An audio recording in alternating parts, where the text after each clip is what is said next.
Boa noite, gente. Tudo bem com vocês? Sobrevivendo a uma tarde de esportes, muito bate-papo, café sem açúcar e sol na cabeça? Foi bom até aqui?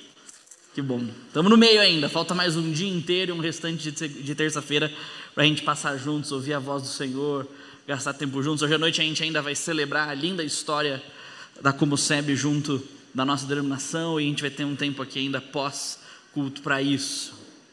Eu tenho a obrigação e o privilégio depois de compartilhar com vocês duas indicações de livros que eu vou deixar para o final, tem um pouco a ver com a nossa pregação hoje também, vou deixar para fazer isso depois do momento da palavra, a gente não perder o rumo daquilo que a gente está fazendo agora, tá bom? Mas, não sei se você percebeu ao longo da sua vida que às vezes a vida fica muito difícil, ela fica muito difícil do nada. Já parou para pensar nisso? Que às vezes você está vivendo e as coisas estão dando certo e você está indo bem e as coisas estão exatamente como você planejou que você gostaria que elas fossem. E aí do nada, de um dia para o outro, algo acontece. Isso estraga o seu dia. Sabe aquele momento que você está pronto para sair de casa atrasado e você chuta a quina da mesa da sala? Isso é um alerta para você acabar com a mesa da sala, tá bom? Em pleno século XXI não devia mais ter mesa na sala, dizem os designers de interiores e os arquitetos. Mas se você ainda insiste com isso, estraga o seu dia. Assim acontece com a gente nas mais diversas maneiras, nos mais diversos momentos. Algo ruim acontece, isso muda a sua experiência de uma vez por todas.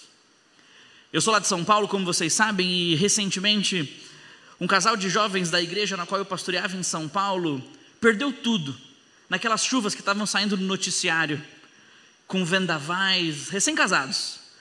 A casa destelhou, entrou água, estragou a cama, estragou a televisão, estragou a geladeira. E aqueles que estavam ainda comemorando os seus primeiros meses de casado, começando a nova vida juntos, tiveram que recomeçar do zero. A vida é assim às vezes, está tudo dando certo até parar de dar. Está tudo indo bem, até que de repente não fica mais bem. E a nossa vida funciona mais ou menos como aquela música que o Chorão cantava com Charlie Brown, não sei se você vai se lembrar. Histórias, nossas histórias, dias de luta, dias de glória. A vida é assim. Você tem dias que você acorda em dias de luta, tem dias que você acorda em dias de glória. As coisas estão indo bem, as coisas estão indo mal. Você acorda e parece que tudo dá certo. Você sai de casa e tudo começa a dar errado. E se você é como eu acho que você não gosta quando as coisas saem do controle. E se a gente pudesse escolher, a gente sempre escolheria viver somente os dias de glória. Desculpa, se você escolhe os dias de luta, você precisa de terapia. Você precisa marcar um horário com o conselheiro bíblico. Porque não é normal escolher o problema. Não é normal escolher a dificuldade. Mas se você vive nesse mundo já faz algum tempo, já deve ter descoberto que é impossível evitar o problema. É impossível evitar a dificuldade. E aí surge uma pergunta para mim e para você que a gente precisa aprender a responder. E a pergunta é a seguinte: como eu posso enfrentar a vida diante das minhas dificuldades? Como eu posso conduzir o meu relacionamento com Deus? Que seguranças eu tenho? Que afirmações da parte de Deus são verdade sobre mim? Que podem me ajudar naqueles momentos que as coisas parecem que só vão piorar. Aquele momento em que tudo está dando errado e não tem nenhum vislumbre no céu de que as coisas vão começar a dar certo. Hoje eu quero te ajudar a entender como você pode viver diante da vida quando as coisas começam a dar errado.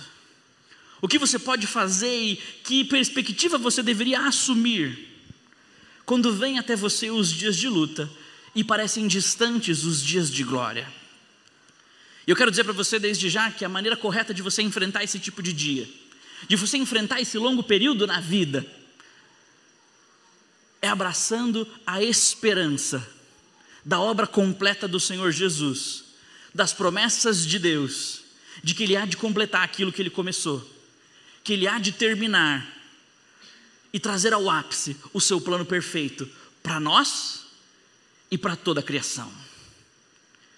Quer aprender a lidar com os dias de luta esperando pela glória? Você precisa aprender a cultivar uma esperança poderosa que coloca a sua vida na perspectiva correta. E Paulo vai mostrar isso para mim e para você em Romanos capítulo 8, a partir do verso 18 em diante. Ficou fácil de ler? Que bom, era a minha intenção mesmo. Romanos capítulo 8, a partir do verso 18, o apóstolo Paulo diz o seguinte: considero, pois, que os sofrimentos do tempo presente não podem ser comparados com a glória que em nós será revelada. A criação aguarda com grande expectativa que os filhos de Deus sejam revelados, pois a criação foi submetida à inutilidade, não pela sua própria escolha, mas por causa da vontade daquele que a sujeitou, na esperança de que a própria criação será liberta da escravidão que conduz à decadência, para receber a mesma gloriosa liberdade dos filhos de Deus. Pois sabemos que toda a criação geme em conjunto, como se sofresse dores de parto, até agora. Agora, não somente isso, mas nós mesmos, que temos os primeiros frutos do Espírito, gememos interiormente, esperando ansiosamente a adoção como filhos, a redenção do nosso corpo. É nessa esperança que fomos salvos. Contudo, esperança que se vê não é esperança, pois quem espera por aquilo que está vendo? Entretanto, Paulo conclui, esperamos o que não vemos e com paciência o aguardamos. Você pode orar comigo de novo mais uma vez? Feche seus olhos, abaixe sua cabeça. Senhor, que as palavras dos meus lábios nessa noite, que aquilo que o Senhor na tua palavra inspirou e colocou no meu coração, seja agradável a ti, diante do teu povo, para a edificação dele. Amém e amém. Você viu o que Paulo está dizendo para nós aqui? Hoje de manhã nós ouvimos junto com o pastor Ivan que se você quer levar o seu relacionamento com Deus a sério, se você quer ser um discípulo enviado para sanar as dores do mundo, você deve ter descoberto que você vai enfrentar oposição. E o pastor Ivan deixou isso muito claro para nós. Oposição na sociedade, oposição política, oposição dentro de casa. E é por isso que a gente precisa aprender a navegar em meio a essas circunstâncias, de maneira astuta como a serpente e simples como a pomba. Só que quando você começa a enfrentar essas dificuldades, você começa a perceber que você nem sempre está preparado para responder a todas elas da melhor maneira possível. Quando a oposição surge diante de você, quando você começa a dar conta de que o mundo é pior do que você imaginava e que você não vive na Disney, você começou a perceber que talvez você nunca foi treinado para viver uma vida de sofrimento e de dificuldade. Porque lá atrás alguém te disse para você que quando você virasse crente as coisas iam dar tudo certo na sua vida e ia ficar tudo melhor. E aí quero crer eu que a gente está conseguindo varrer a teologia da prosperidade financeira da nossa denominação. E aí me desculpa a licença poética, eu falo nossa mesmo, tá bom? Eu tenho mais tempo de denominação que alguns de vocês, embora seja pastor batista.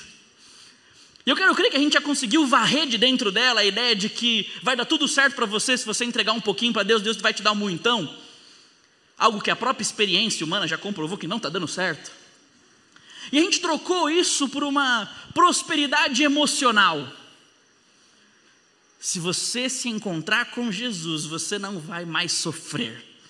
Se você se encontrar com Jesus, fizer parte do povo de Jesus, andar junto com Jesus, fica tranquilo, as coisas vão começar a dar certo para a sua vida. Vai vir pedrada em cima de pedrada, a sua casa vai ficar um caos, mas você vai estar lá, firme, com um sorrisão no rosto.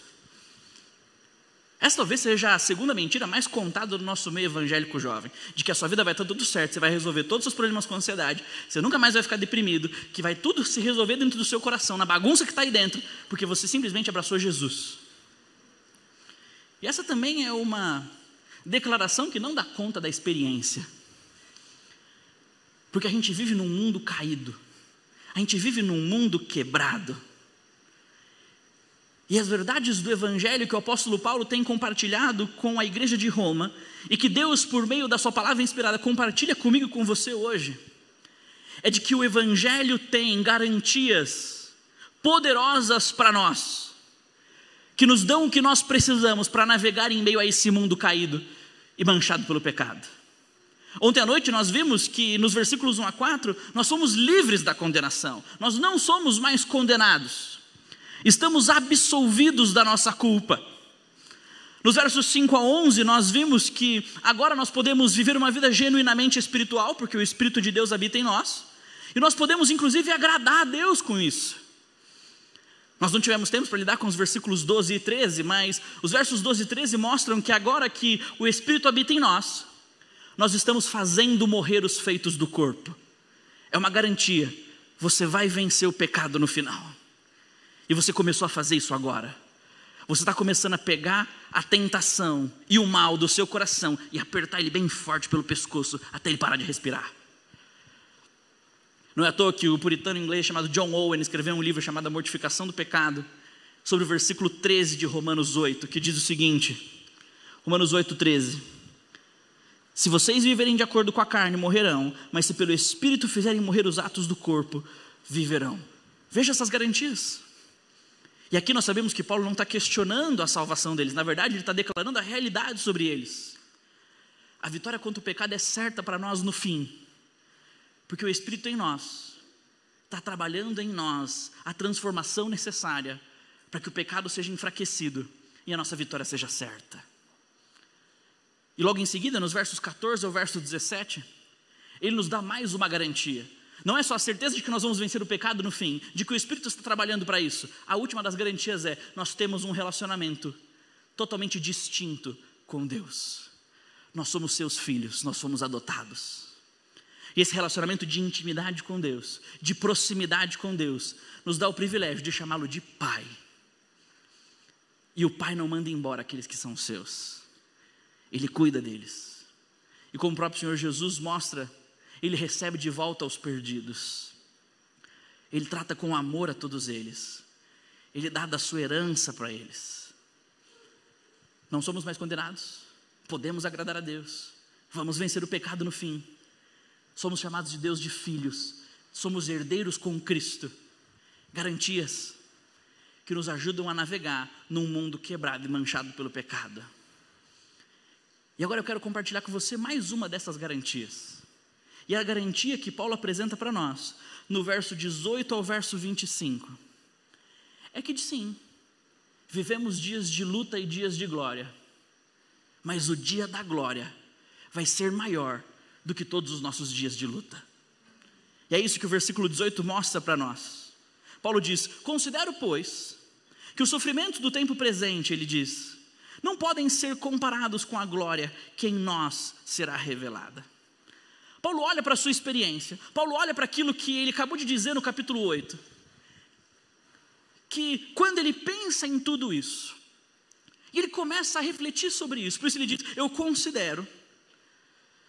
Ele quer dizer que quando ele olha para as dificuldades da vida, as coisas que ele está passando, os problemas que ele está enfrentando, ele olha para tudo isso e diz, é significativo, mas não é tão grandioso quanto aquilo que ainda virá.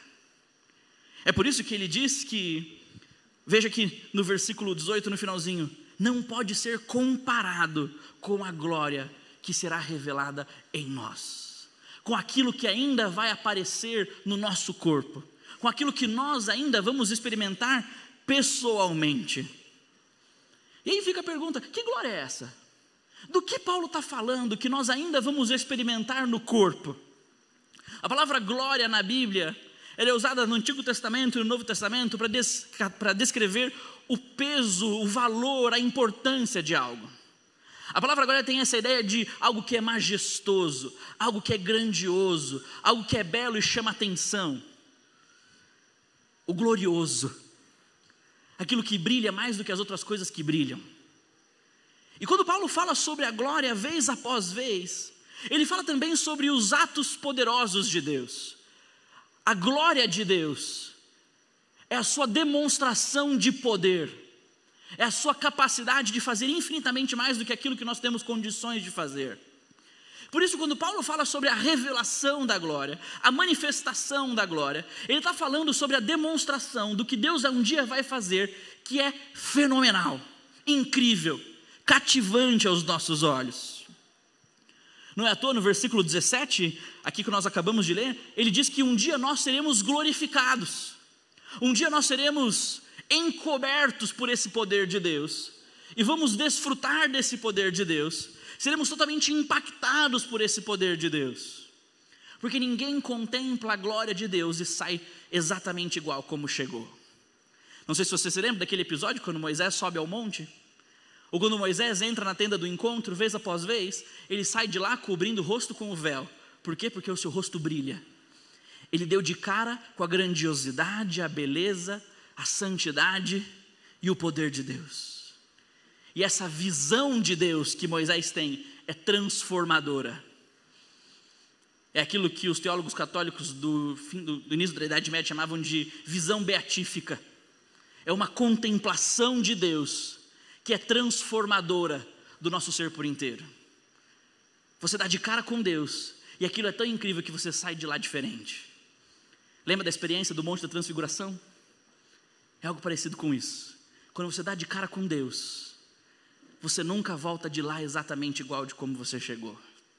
E Paulo diz que um dia nós seremos glorificados, que um dia nós experimentaremos dessa glória, que um dia nós daremos de cara com essa glória. E aqui ele está dizendo que um dia Deus vai usar o seu poder, a sua majestade, a sua sabedoria para nos aperfeiçoar, para nos transformar de uma vez por todas. Ser glorificado na Bíblia tem a ver com essa transformação final, com ser feito grandioso pelas mãos do próprio Deus, por ter a nossa imagem restaurada e livre do pecado. Aquilo que Deus começou a fazer em nós pelo Espírito, essa mudança de mentalidade carnal para uma mentalidade espiritual, essa transformação dos nossos desejos, do nosso comportamento, essa tarefa de matar o pecado asfixiando ele sem prover para ele, como Paulo diz no verso 13, tudo isso um dia vai ser totalmente completo em nós e vai ser verdade experiencial sobre nós. Porque hoje você olha para a sua vida e diz assim: eu sou santo. Isso é verdade sobre você. Você foi declarado santo por Deus. Mas você olha para suas atitudes e você diz: nem todas as minhas atitudes condizem com a santidade de Deus.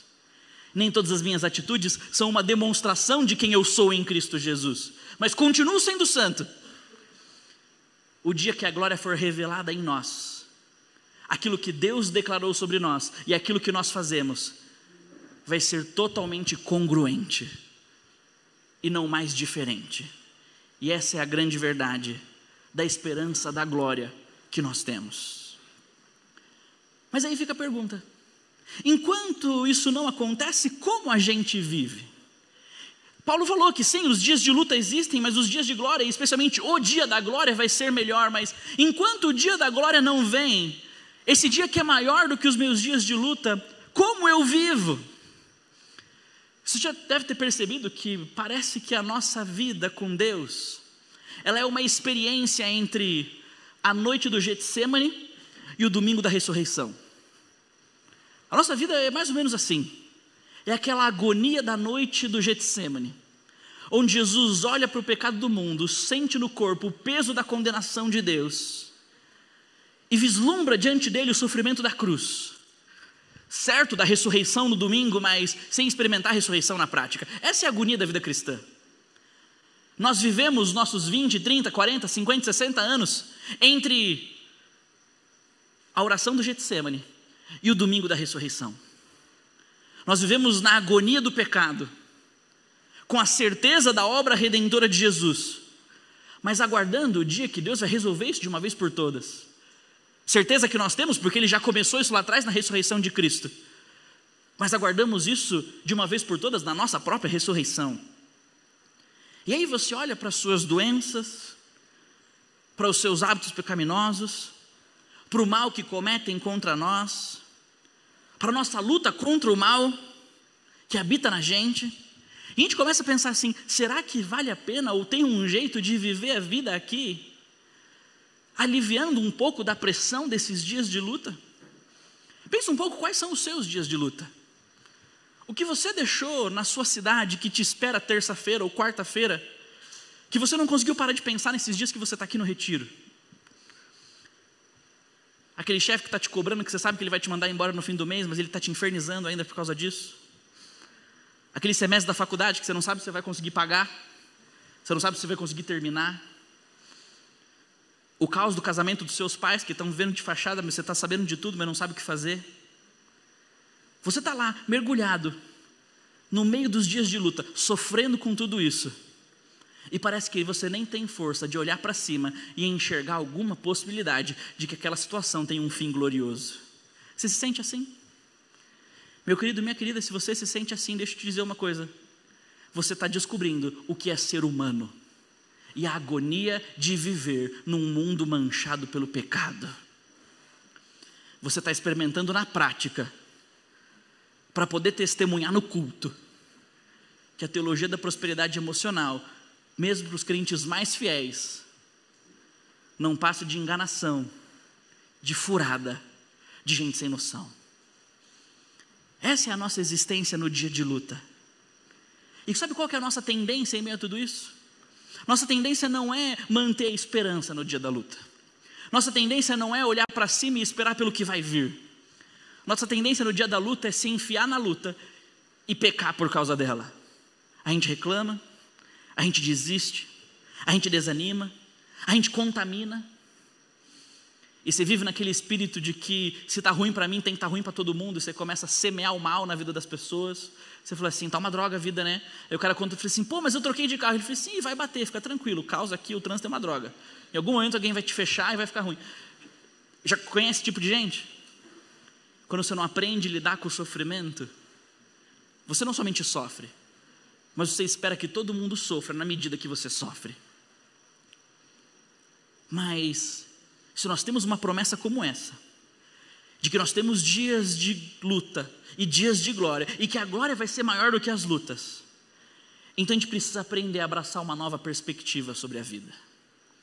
O pastor Timothy Keller, ele diz o seguinte: se você sabe para onde você vai no futuro, não lhe passa nem pela cabeça que os seus problemas e que as suas dores do presente não valem a pena. Como assim? Ele está tentando colocar no meio do seu coração o seguinte: se você sabe o que existe depois dos dias de luta, se você sabe o que te aguarda no fim, você vive crendo que Jesus nunca te prometeu que ia ser fácil, mas que Ele sempre garantiu que o final vai valer muito a pena. Quando você sabe o que te aguarda no fim, quando você sabe que vai vir o dia da nossa glorificação, o dia que nós seremos totalmente transformados, o dia que tudo aquilo que Deus declarou sobre nós vai ser de fato cumprido, nós vamos experimentar isso para a eternidade. Você olha para os seus problemas e diz, é só mais um dia diante da eternidade. É só mais um dia, diante de todos os outros dias, do qual eu vou viver plenamente restaurado na presença do meu Senhor. Por isso, meu querido e minha querida, independente daquilo que você tem passado, independente daquilo que você está vivendo, ou até ainda daquilo que você vai viver, se nós somarmos todos os nossos problemas, se nós juntarmos todas as nossas desgraças, Paulo está dizendo para mim e para você no versículo 18, que isso ainda é pequeno, perto daquilo que Jesus trará, perto daquilo que Jesus vai fazer. E é isso que ele vai chamar daqui a pouquinho no versículo 24 de esperança. É a certeza de que existe algo por vir, que vai dar conta e vai fazer valer tudo aquilo que a gente viveu esperando esse dia chegar. E esse dia vai ser tão glorioso, tão poderoso, que até a própria criação aguarda por ele. Olha o que Paulo diz a seguir no versículos 19 a 22. Esse dia da glória, o dia da transformação final, ele é tão incrível, que ele vai trazer o fim do sofrimento, inclusive para a própria criação. E aqui é interessante que nos versículos 19 a 22, Paulo chama a criação, as coisas feitas por ele, aquilo que você lê em Gênesis 1 e Gênesis 2, e todas as coisas que se desenvolveram a partir daí, de uma maneira personificada. Ele dá para a criação um personagem. A criação é como se fosse uma pessoa aqui, ela tem voz, ela reclama, ela sofre. E Paulo mostra para nós que a criação aguarda, olha o versículo 19, com grande expectativa, que os filhos de Deus sejam revelados. Ele mostra que as coisas criadas por Deus, a natureza, os animais, as realidades que nós produzimos a partir daí. Se você se lembrar da lei de Lavoisier, né, na vida nada se cria, tudo se transforma. aquilo que foi transformado por nós pela nossa manufatura, pelo nosso trabalho de realizar cultura com as coisas que Deus fez, tudo isso faz parte da criação de Deus. Até a ovelha Dolly, que não é da sua época, né? Caía na minha apostila da escola. Eu estou ficando velho, é verdade. Não sei se você se lembra, mas a Dolly é o clone da ovelha.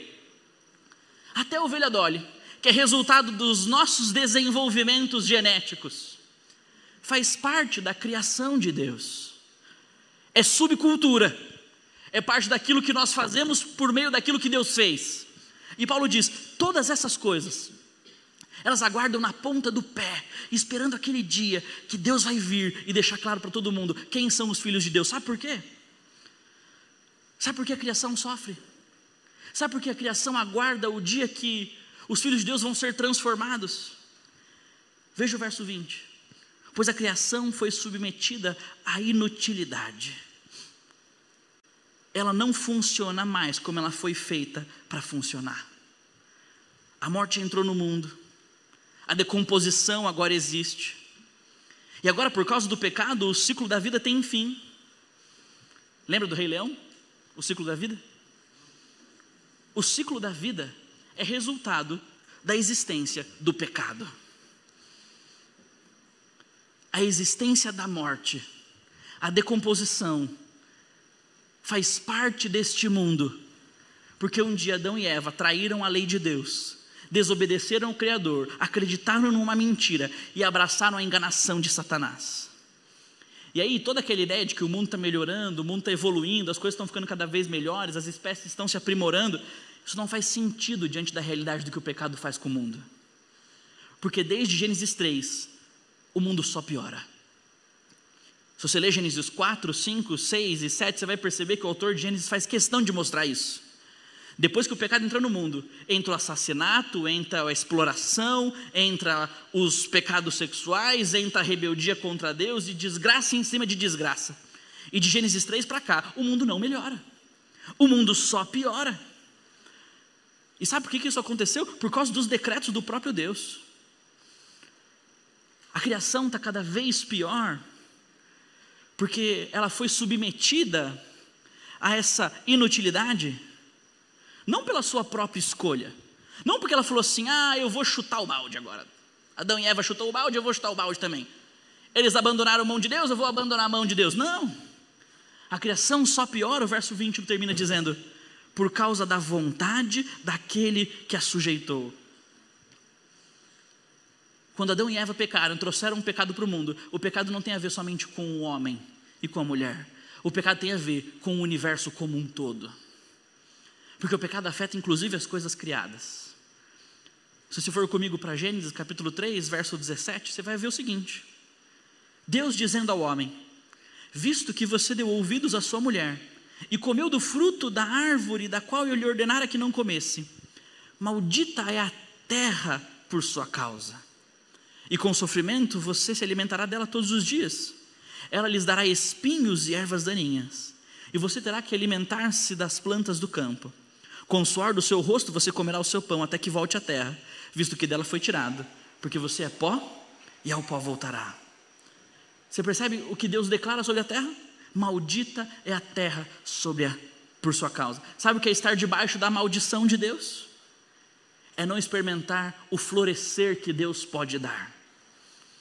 Viver em aliança com Deus para Israel tinha a ver com o shalom, experimentar a plenitude de vida, aquela vida perfeita, aquela vida abundante, mais do que simplesmente paz nos relacionamentos. Esse shalom de Deus, essa vida plena, essa vida que floresce. Mas essa vida só é possível debaixo da bênção de Deus. A fertilidade, a frutificação, só é possível quando Deus põe a mão. Não é à toa que em Gênesis capítulo 2, Deus vai dizer que Ele os abençoou e disse, sejam férteis e multipliquem-se. O que eles precisavam mais de um intercurso sexual era da bênção de Deus. É a bênção de Deus que garante a fertilidade. Mas sobre a maldição de Deus, sobre a mão pesada de Deus, não é somente a humanidade que sofre, a terra sofre. E ela sofre gemendo, como se ela tivesse voz, gritando, porque ela tem esperança de que ela vai ser liberta da escravidão que conduz à decadência. É isso que o versículo 21 nos diz. Ele diz, ela aguarda na esperança de que ela mesma, a própria criação, um dia será liberta da escravidão que conduz à decadência. Porque ela está presa nessa corrupção, nessa decomposição, ela ainda tem esperança de liberdade. Porque Deus um dia prometeu que faria nova todas as coisas. Deus um dia prometeu que quando Ele restaurasse a humanidade, resolvesse o problema do pecado, essas são as profecias de Isaías. Deus traria o Éden de novo, só que melhor. Lembra daquelas imagens da criança brincando com a serpente? O leão e o cordeiro? Sejam elas exatamente como elas estão descritas ali, ou sendo elas um símbolo daquilo que virá.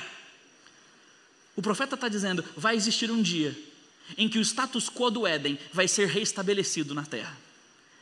Em que a paz entre a criação vai existir de novo no nosso meio. Em que aquilo que um dia foi real, a inexistência da inimizade entre o homem e a criação, vai deixar de existir. Sabe como isso se parece na prática? Deixa eu contar a minha experiência aqui ontem à noite para você. Eu estava descendo para o meu quarto, e aí eu desci, fiz a curvinha ali, passei a luz e tal, e aí estava tudo escuro e eu acendi a lanterna do meu celular. E aí eu vi uma obra do diabo, assim, desse tamanho, com 8 patas, andando na porta do meu quarto. Sabe o que eu senti? Medo, pavor, desespero. Certeza, quando Satanás abriu um portal e subiu, a aranha veio junto. E seguido das baratas. E talvez acompanhado dos quero-queros, aquele pássaro que voa e bica a sua cabeça de graça, sabe? Possível. Mas sabe por que eu sinto medo da aranha? Eu sinto medo da aranha porque um dia o pecado entrou no mundo e colocou inimizade entre o homem e a criação. E aquilo que Deus fez para ser subjugado por mim, cuidado por mim, como um mediador da soberania de Deus na terra, agora tem medo de mim e eu tenho medo dele. No novo céu e nova terra, quando Deus fizer novas todas as coisas, a gente vai olhar para ele e falar assim, uau, que incrível. Só um milagre, né? Por isso que a nova criação de Deus é tão incrível. Mas é isso que nós não experimentamos hoje, porque a criação geme. Nós temos medo dela e ela da gente. Nós vivemos em inimizade com as coisas que Deus criou para o nosso próprio bem. E sabe quando isso vai acontecer? Quando essa inimizade vai acabar? Quando essa decadência vai ser substituída? Isso vai acontecer quando a criação receber a mesma gloriosa liberdade dos filhos de Deus. É o que ele diz no verso 21. A criação geme, ela aguarda com esperança, porque um dia nós vamos ser libertos da decomposição. Sabe essa dor que você está no joelho depois do vôlei? Esse ralado nas costas que está ardendo, o nome disso é consequência do pecado. E da sua falta de habilidade esportiva também. E do seu condicionamento físico também. Mas essencialmente dói. E você fala assim, mas Pedro, eu não estou acima do peso e o meu joelho dói. Seu joelho dói porque você vive num mundo caído e o seu corpo se deteriora. Mas um dia isso não vai ser mais real.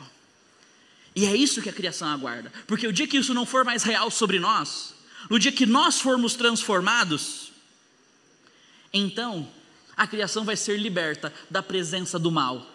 Ela vai parar de ser perseguida por ele. Ela vai parar de sofrer com as consequências dele. Porque aqueles que carregam o mal no seu íntimo, a humanidade caída vai deixar de carregar o mal para cima e para baixo. E vai deixar de fazer o mal para com a própria criação. E é por isso que o versículo 22 termina dizendo: pois sabemos que toda a criação geme em conjunto, como se sofresse dores de parto até agora. A vida foi corrompida, o nascimento ainda é belo, as coisas ainda são incríveis, mas elas não são fáceis, elas são conquistadas por meio da dor. Não é à toa que um pregador americano falecido não muito tempo atrás, R. C. Sproul, ele diz o seguinte: quando nós fomos arruinados pelo pecado, tudo o que estava sobre o nosso domínio foi afetado. É por isso que a criação geme, porque a gente está sujo de lama e a gente mancha tudo aquilo que a gente põe a mão. É por isso que às vezes dá ruim no meu, no seu casamento, dá pau no nosso namoro, a gente treta com o nosso pai, a gente tem dificuldade no conselho da igreja, mas ali foi feito para ter problema mesmo, é difícil. Sabe por quê? Porque a gente está manchado de pecado. E a gente carrega o pecado para o relacionamento. A gente carrega o pecado para a nossa engenharia. A gente carrega o pecado para a nossa arquitetura. Se você ler lá o livro de Levítico, o livro de Êxodo, você vai ver várias leis que têm a ver com construção. Loucura isso, né? O que Deus tem a ver com construção? Tem uma lei no Antigo Testamento que diz que não pode construir casa sem parapeito. Você não pode ter varanda sem grade. Está lá, na Bíblia. E você deve pensar assim, mas o que Deus tem a ver com arquitetura? Deus tem tudo a ver com arquitetura. Porque num mundo corrompido pelo pecado, onde a morte é possível, as pessoas são más, e agora o pecado corrompeu a nossa capacidade cognitiva, uma criança andando sozinha no parapeito cai lá de cima e morre. E por isso Deus, em amor, projeta na sua lei uma proibição para que Israel construa casa sem parapeito. Porque Ele sabe que agora Ele precisa dar conta, por meio dos seus mandamentos de amor, da maldade do coração do homem, seja ela intencional ou não. E essa maldade se manifesta na maneira como a gente cuida da criação, na maneira como a gente lida com todas as coisas, e na nossa própria experiência da criação. Não sei se você acompanhou aquela onda desesperadora da vinda do furacão Milton nos Estados Unidos, agora no ano passado, lembra? Abri o Twitter e estava o que lá? A imagem do furacão chegando na borda da Flórida. Você falou assim, vai dar ruim, vai arrastar todo mundo. E todo dia passava mais perto, passava mais perto, passava mais perto. Não sei se quando você descobriu que no governo atual, mais da metade da Amazônia foi queimada, você começou a falar assim, onde é que estava tudo isso antes que a gente não sabia? E você começou a falar assim, independente de quem é o culpado, botaram fogo no pulmão do mundo e quem vai respirar essa conta somos nós. E sabe por que isso é real? Porque a criação geme, porque o pecado está no mundo e o homem subjuga a criação com maldade e pecado no coração. E é por isso que a criação hoje olha e fala assim, Deus, faz alguma coisa, traz a libertação dos filhos de Deus, traz a restauração de uma vez por todas, porque quando a restauração vier, quando Deus fizer, sabe de uma coisa? A criação para de sofrer, porque Deus vai levar embora o nosso pecado, então Ele vai levar embora todo o efeito do pecado na criação, e Ele vai fazer de novo todas as coisas. Os dias de glória, como Paulo mostra para nós no versículo 18, eles vão ser maiores do que os dias de luta. E isso é tão real que a própria criação espera por isso. Mas meu querido, minha querida, apesar da redenção do nosso Senhor Jesus Cristo, da obra gloriosa de salvação de Jesus, englobar todo o universo, ela não é sobre o universo, ela é sobre nós. E é por isso que Paulo termina dizendo agora nos versículos 23 a 25, que esse dia da glória, ele vai trazer o fim do nosso sofrimento. O dia da glória, o dia da volta do Senhor Jesus, o dia da transformação de todas as coisas, vai pôr fim ao sofrimento da criação. Mas o dia da glória, da transformação de todas as coisas, vai pôr fim também ao nosso sofrimento. E agora Paulo olha nos olhos dos romanos, e ele deixa claro para eles, de que um dia eles também vão experimentar da libertação dos efeitos do pecado. Veja o versículo 23, Paulo dizendo, agora, não somente eles, ou não somente ela, a criação, mas nós mesmos, nós que temos os primeiros frutos do Espírito, nós também gememos interiormente. Paulo diz, nós também temos as nossas lutas e dificuldades. A criação sofre com as consequências do pecado, nós sofremos com a consequência do pecado cometido, do pecado experimentado, do pecado herdado. Mas independente de qual seja a fonte desse pecado, existir num mundo manchado pelo pecado traz dor, traz sofrimento, traz para a gente a realidade de que a vida é mais difícil do que a gente gostaria, traz para a gente mais dias de luta do que dias de glória.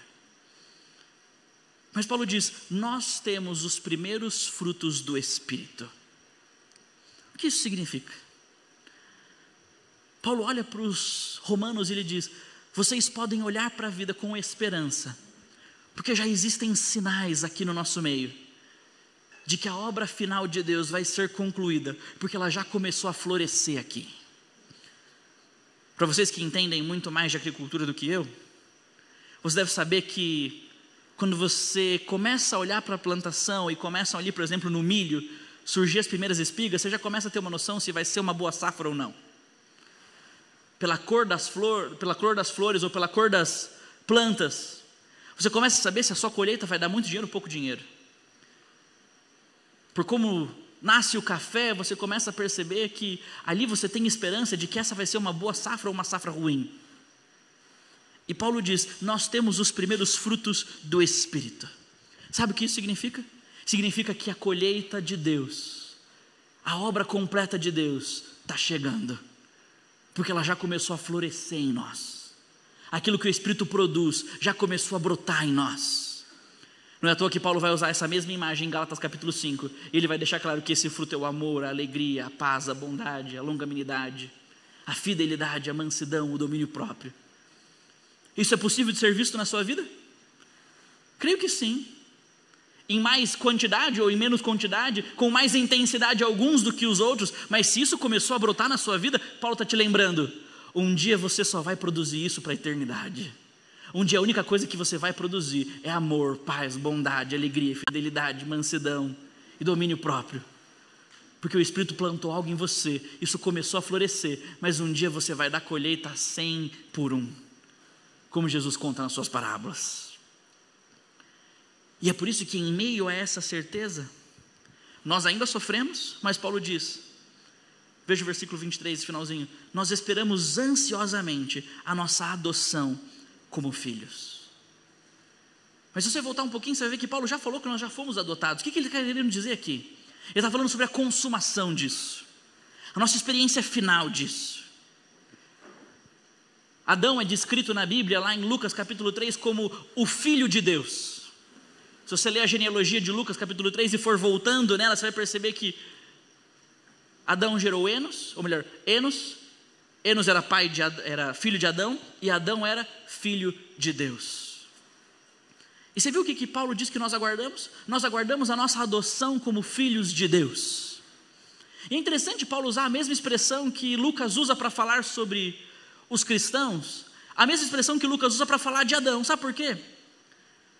Porque nessa restauração de todas as coisas, nós seremos para Deus como Adão é, mas plenamente restaurados, com todo o potencial que Adão desprezou, e no futuro sem a possibilidade de estragar tudo como Adão estragou, mas nós seremos plenamente, e experimentaremos isso, a nossa adoção como filhos de Deus. Nós vamos experimentar para com Deus, do relacionamento pleno e perfeito, que nenhum de nós jamais experimentamos, Adão e Eva experimentaram, e que a única outra pessoa no mundo que experimentou é Jesus Cristo, o próprio Filho de Deus. Sabe o que nós aguardamos?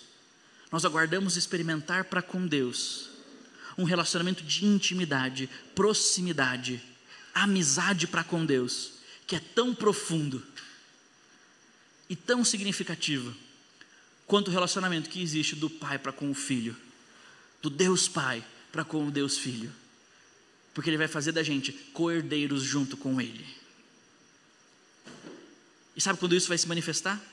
Quando vier, versículo 23 termina dizendo, a redenção do nosso corpo. Quando esse corpo, essa existência manchada pelo pecado for transformada, quando esta parte da criação for liberta da presença do pecado nessa vida. E não é à toa que Paulo termina no versículo 24 dizendo, é nessa esperança que fomos salvos. Que esperança? De que existem os dias de luta, mas que o dia da glória vai valer muito mais a pena do que todos eles. É nessa esperança que fomos salvos. Ele já nos salvou com a promessa de que Ele começou a nos fazer novos por dentro, ao ponto de um dia que essa transformação dê conta de todo o universo, dê conta da gente por inteiro, dê conta da nossa família por inteiro, dê conta de todos aqueles que forem salvos pelo Senhor Jesus, mas dê conta de todas as coisas que o Senhor Jesus criou pela sua palavra poderosa em Gênesis. E esperança é o tema dessa passagem. Esperança é o grande poder que dá para mim, para você, perspectiva para conseguir enfrentar os dias de luta. Mas o que é essa esperança? Essa esperança não é algo factível que você pega com a mão. Paulo diz, aquilo que você vê não é esperança, porque quem espera por aquilo que está vendo? Você espera por aquilo que ainda não chegou. A esperança é aquela experiência de estar na estação esperando o trem chegar e ver a fumacinha lá no fundo atrás da colina, sem enxergar a frente do trem. Você sabe que ele está vindo. Você sabe que só tem um caminho para ele chegar até ali. Você sabe que em algum momento ele vai chegar. Mas você ainda não vê ele chegando. Não na sua frente. Essa é a nossa esperança. E a fumacinha do trem são as promessas que Deus nos faz aqui em Romanos 8. A criação geme, ela vai ser restaurada. Nós gememos, mas nós vamos ser restaurados. Sabe por quê? Porque essa restauração já começou de dentro para fora. E as primícias do Espírito já são visíveis. A amor, a alegria, a paz e a bondade de Deus já começou a brotar nesse mundo. E um dia ela vai tomar conta do mundo, quando Deus fizer novas todas as coisas. Por isso Paulo termina no verso 25. Se esperamos o que não vemos, com paciência nós aguardamos. Isso é esperança. É expectativa do que virá e que sem dúvida virá. Que faz com que a gente espere não parado, mas continuando a vida, sabendo que Deus é fiel para cumprir aquilo que Ele prometeu ser verdade sobre nós. A esperança é isso, é viver à luz dessa certeza, de que se Deus prometeu, Ele vai cumprir, porque Deus é fiel até o fim. Só que às vezes é difícil, não é? Viver a vida desse jeito. E é por isso que a gente, quando precisa esperar pelo que não vemos, a gente nem sempre consegue ter paciência em meio a tudo isso. Mas o único jeito, e eu quero terminar com isso, o único jeito é você aprender a viver nessa vida, esperando por dias melhores. E é por isso que eu acho tão genial a música do Jota Quest, Dias Melhores para Sempre. Porque olha que interessante, mostra para mim. Veja o que eles cantam. Vivemos esperando dias melhores. Eu ia pedir para os caras tocar, mas eu não queria profanar sua teologia do culto, ia bagunçar com a sua mente, depois eu ia ter que me explicar. Dias de paz, dias a mais, dias que não deixaremos para trás.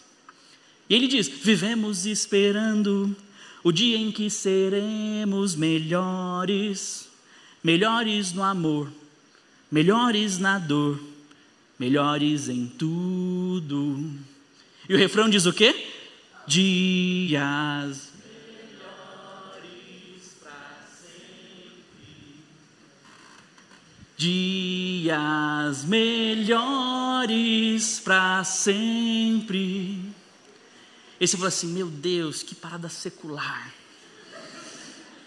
Meu querido, essa é a esperança que nós temos. Mas os dias melhores, os dias em que nós seremos aperfeiçoados no amor, o dia em que nós não precisaremos aprender a lidar com a dor, são os dias em que Deus trouxer a glória futura. Nós também vivemos esperando por dias melhores. A esperança que essa música canta, o anseio pela expectativa de algo melhor do que nós vivemos hoje, é real. Existe na cultura um grito, um anseio por Deus, que nós conhecemos a resposta. Os dias melhores são os dias que vêm depois do grande dia da glória, do retorno do Senhor Jesus Cristo. E nós podemos esperar por esses dias virão. E sabe como eles vão ser? Apocalipse 21, versículo 4 a 7 diz: Eu ouvi uma forte voz que vinha do trono e dizia: Eles serão os seus povos, o próprio Deus estará com eles e será o seu Deus. Ele enxugará dos seus olhos toda lágrima, não haverá mais morte, nem tristeza, nem choro, nem dor, pois a antiga ordem já passou. E aqueles que estavam sentados no trono disse: Estou fazendo nova todas as coisas. E ele disse-me ainda: Está feito, eu sou o alfa e eu sou o ômega, o princípio e o fim. E a quem tiver sede darei de beber gratuitamente da fonte de água da vida. E o vencedor herdará tudo isso. E eu serei o seu Deus, e ele será o meu filho. Uma pregadora americana, Nancy Guthrie, descrevendo essa realidade, ela diz: aproxima-se o dia em que as pessoas saberão quem você é, apenas ao olhar para você. Não vai ser necessário se apresentar. Elas verão que você é tudo aquilo que você foi criado para ser, e que você está de fato fazendo tudo aquilo que você foi criado para fazer. Um dia a sua face resplandecerá a glória do próprio Deus, e os seus dias serão para sempre ocupados exercendo domínio sobre tudo e tudo que Ele criou. E o seu coração e as suas motivações serão, veja aí, perfeitamente puros. E ela continua: os seus pensamentos e as suas ações serão completamente sábios. E as pessoas dirão que você se parece com o seu Pai Celeste, que você tem forte semelhança com o seu irmão celestial, e que claramente a obra do Espírito em você está terminada. Sabe o que é isso? Isso é o primeiro dia depois do dia da glória. O primeiro dia na eternidade vai ser o dia em que olharão para você e dirão: uau, como você é tão igual a Jesus Cristo. Uau, como o Espírito Santo fez algo lindo na sua vida. Uau, você é quem Deus te criou para ser. Você é quem Deus te fez para ser. Você chegou lá porque a obra de Deus está completa em você. É assim que você vive os seus dias de luta, sabendo que ainda existe lá na frente um dia de glória. E esse é meu desafio para você hoje. Não perca a esperança enquanto você espera pelos dias melhores. Não perca a esperança enquanto você espera pelos dias melhores.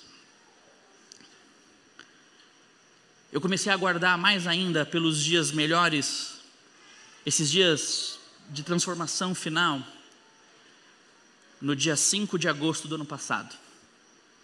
Porque no dia 5 de agosto do ano passado, nós fizemos um ultrassom morfológico na gravidez da Tamires, e ali foi identificado que o Rafa tinha alguma coisa fora do normal na sua formação. Ali no meio da sua cabecinha faltava uma coisinha que não estava no lugar e uma outra que não tinha crescido o suficiente. E daquele dia em diante nós vivemos a angústia de experimentar os efeitos da queda num mundo caído, e como os efeitos da queda afetam inclusive aqueles que não fizeram nada para isso, mas herdam as consequências de nascerem num mundo manchado pelo pecado. Perto do fim da gestação, nós descobrimos que o Rafa sofreu de uma doença rara chamada Arnold-Chiari, uma má formação na região do seu cerebelo e um problema na sua coluna que nasceu com uma parte aberta e precisava ser fechada logo no seu dia do nascimento. E agora, dia 19 de fevereiro, o Rafa completou 3 meses de vida. Um bebê lindo, sorridente, há 3 meses lutando com a própria vida, tendo que aprender a fazer coisas simples que para nós são instintivas. Ele precisou aprender a respirar. Ele precisa da ajuda dos aparelhos para respirar. E agora ele está aprendendo a viver num mundo em que os efeitos do pecado vieram com força para cima dele. E sabe, ao longo de todo esse período eu orei muito por um milagre na vida do Rafa. Orei mesmo, bem pentecostal, sabe? Pedi: Deus, faz com que esse ultrassom seja rasgado e seja mentira. Deus, faz com que no dia do parto os médicos descubram outra coisa. Deus, faz com que depois dessa primeira cirurgia tudo se resolva de forma poderosa. E aí o Rafa está na 6ª cirurgia e as coisas continuam iguais. Ele vai melhorando de acordo com a medicina disse que ia ser. O tempo é o tempo que os médicos disseram que tinha que ser. Nunca ouviu o Rafa chorar. Parte da sua doença causa nele uma paralisia das pregas vocais. Talvez elas voltem, talvez não. Mas para a gente saber se o Rafa está bem ou se o Rafa está mal, a gente tem que olhar nos olhos dele para ver se ele está sofrendo ou não. Porque ele não faz barulho. Nós aguardamos por dias em que talvez a gente ouça o Rafa chorar e comemore com isso. Mas Deus não prometeu que esse dia chegaria aqui, desse lado da eternidade. Talvez o Rafa tenha dificuldades para andar, porque isso mexe com a sua coluna. Mas Deus não prometeu que o dia o Rafa ia correr como todas as outras crianças da igreja. Mas o que Deus promete é que por causa da nova criação e da restauração da obra do Espírito, um dia o Rafa vai falar como todas as crianças falaram. Um dia o Rafa vai correr como todas as crianças correram. Se o Espírito Santo fizer florescer nele os frutos do Espírito, para ele experimentar da transformação da glória de Deus no seu corpo e na sua alma para toda a eternidade. Esse é o dia melhor que eu espero, e vou esperar até o fim da minha vida. Que Deus alcance o coração do meu filho que Ele transforme o meu filho de dentro para fora, e que ele tenha todas as limitações que essa síndrome trouxe para ele, ao longo dos 50, 60, 70 anos que ele viver, na esperança de que eu vou poder ajudá-lo a viver esperando os dias melhores. O dia em que as suas limitações não serão limitações para Deus, serão um testemunho do que a graça de Deus pode fazer na vida da gente. Esse é meu desafio para você hoje, meu querido. Não perca a esperança enquanto você espera por dias melhores. Não perca a esperança enquanto você aguarda pelos dias melhores. A todo momento, quando a vida ficar difícil, começa a vislumbrar, começa a levantar os olhos e olhar para lá para frente, experimentando um pouquinho do que vai vir, para que isso te dê força para continuar caminhando. Fala com Deus diante daquilo que está te trazendo desafios de perseverar. E não desista de continuar só porque está difícil. Jesus nunca prometeu que ia ser fácil, mas Ele sempre garantiu que o final é que vai valer a pena, e porque Ele é fiel, Ele vai fazer valer a pena até o fim. Não perca as esperanças, esperando pelos dias melhores. Eles certamente vão vir sobre mim, sobre você, quando Deus fizer novas todas as coisas em nós e na criação. Você pode orar comigo por isso? Feche seus olhos, abaixe sua cabeça. Senhor, nós vemos na nossa cultura um clamor por esperança. Nós esperamos pelos dias melhores em que nós seremos aperfeiçoados no amor, em que nós não mais teremos que lidar com a dor. Nós esperamos por aqueles dias, Senhor, em que nós seremos plenamente melhores em tudo, em que viveremos dias a mais, dias de eternidade, dias totalmente de paz. Mas, Senhor, nós também sabemos que isso não é para agora. Podemos experimentar e viver motivados por isso hoje, mas um dia isso vai ser totalmente real sobre nós. A tua criação geme, nós gememos, aguardando o dia da glória em que o Senhor fará nova todas as coisas, com a certeza de porque o Senhor já começou a fazer novas todas as coisas no nosso coração, porque nós já temos os primeiros frutos do Espírito e já compartilhamos deles uns com os outros. Um dia vão olhar para nós e ver que nós somos plenamente aquilo que nós somos feitos para ser, quem o Senhor nos criou para ser, porque a obra do Teu Espírito em nós vai estar completa. Nós somos gratos por isso, Jesus. É nessa esperança que nós aguardamos pacientemente pela Tua vinda, pelos dias de glória que sucederão a eternidade contigo, para todo sempre, amém. É a Ti que eu oro, Senhor Jesus, nosso Senhor Espírito Santo, que efetua em nós essa obra de Cristo. Com gratidão a Ti, nosso Pai, por ser o idealizador e propagador de tudo isso, que faz fiel e garantida todas essas promessas. Amém e amém. Deus abençoe vocês.